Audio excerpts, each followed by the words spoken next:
Kali ini kita akan belajar yaitu pembelajaran daring yaitu PJJ, pembelajaran jarak jauh oleh Jadiman Versi.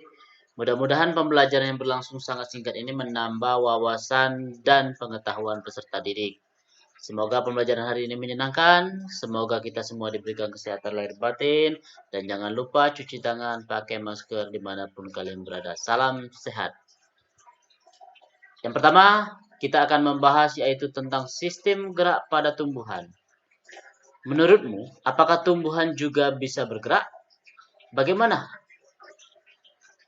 gerakan pada tumbuhan? Bagian apa saja dari tumbuhan yang dapat bergerak? Mari kita pelajari gerak pada tumbuhan dengan penuh semangat.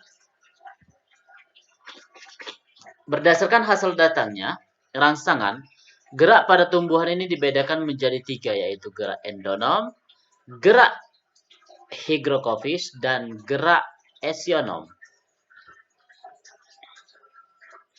Gerak yang terjadi akibat rangsangan yang berasal dari dalam sel atau tubuh tumbuhan disebut namanya gerak endonom. Contohnya yaitu tumbuhan Hydria verticillata, yaitu gerak siklosis pada daun Hydria. Kemudian yang ketiga yaitu gerak hygrokofis, adalah gerak yang terjadi karena adanya perubahan kadar air di dalam sel secara tidak merata.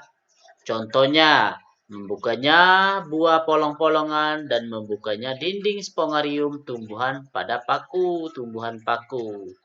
Itu contohnya. Nih, contohnya sudah ada. Ini adalah kacang kedelai atau buah polong yang membuka, atau kacang kedelai. Ini yang pertama, jenis-jenis kacang polong-polongan. Ini yang pertama adalah kacang kedelai, yang kedua ini adalah buah cangkring, dan yang ketiga ini adalah buah biduri, ya. Tapi jarang sekali kita kenal, ya. Yang ketiga yaitu gerak esionom, adalah gerak tumbuhan yang disebabkan oleh adanya rangsangan dari luar tubuh tumbuhan atau lingkungan sekitar. Berdasarkan respon gerak yang dilakukan tumbuhan, gerak esionom ini dapat dibedakan menjadi gerak tropisme, gerak taksis, dan gerak nasti. Gerak tropisme adalah gerak tumbuhan yang arah geraknya dipengaruhi oleh arah datangnya rangsangan dari luar. Contohnya, seandainya ada tumbuhan yang baru tumbuh atau menjadi baru kecambah, kemudian dia akan condong ke arah sinar matahari. Kemudian gerak tropisme ini terbagi menjadi 2 bagian. Yang pertama adalah gerak tropisme positif, yaitu arah gerak tumbuhan yang mendekati arah datangnya rangsang. Yang kedua, gerak tropisme negatif, arah gerak tumbuhan menjauhi datangnya rangsangan. Ya. Jadi, positif berarti mendekati arah datangnya rangsangan, sedangkan negatif berarti dia menjauhi datangnya rangsangan.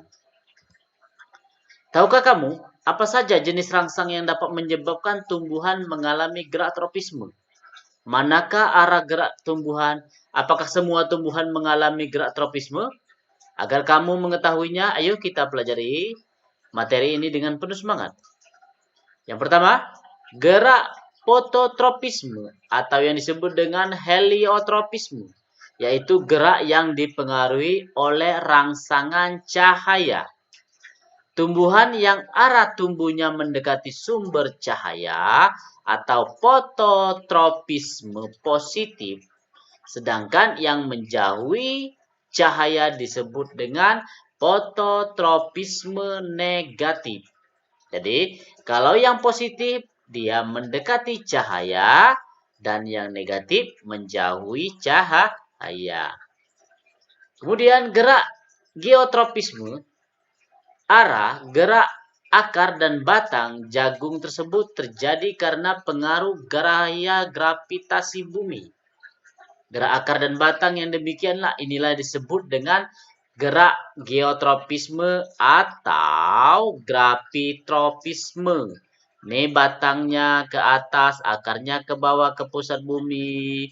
Kemudian pertumbuhan akar jagungnya ini batangnya yang membengkok. Kemudian akar yang membengkok, akarnya juga membengkok. Ini pusat bumi, maka dia seakan-akan melengkung. Ya. Gerak akar menuju ke pusat bumi itu namanya geotropisme positif.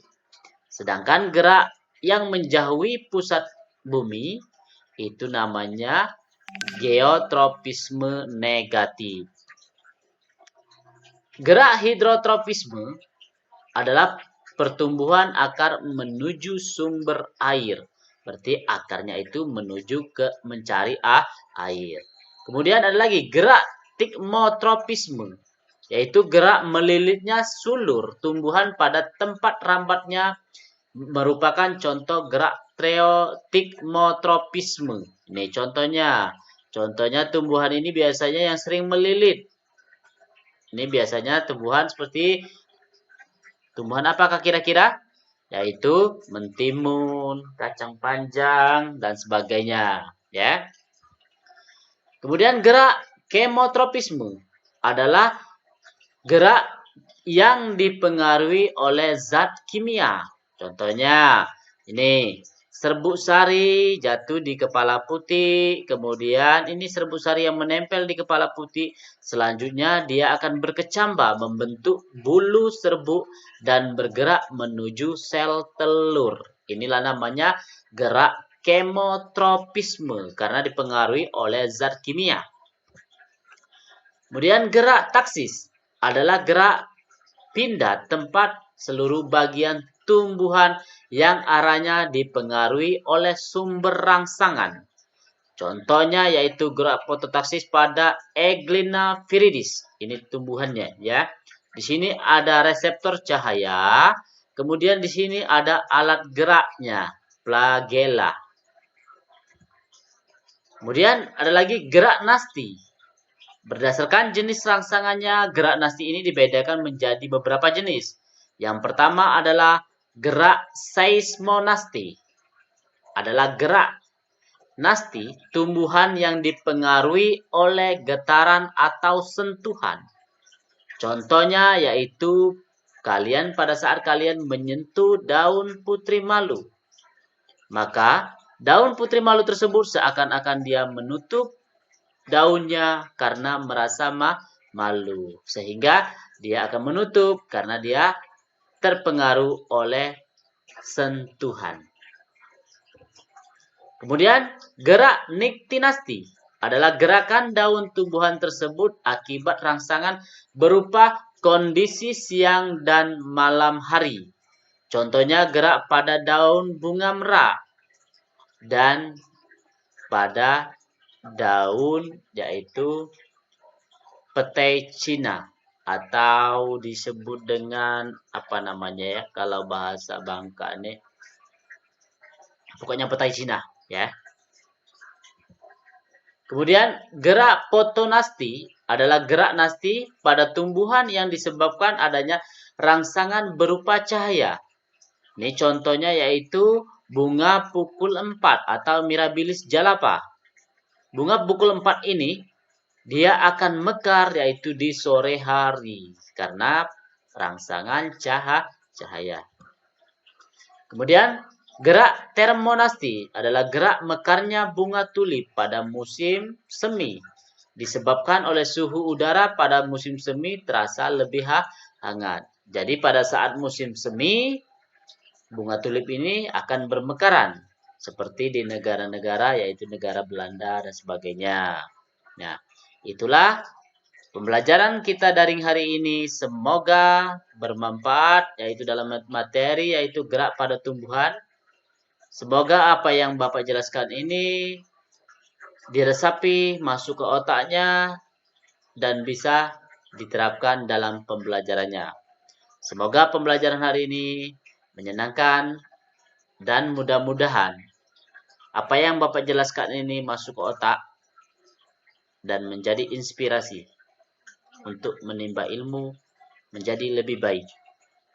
Bapak akhiri, wassalamualaikum warahmatullahi wabarakatuh.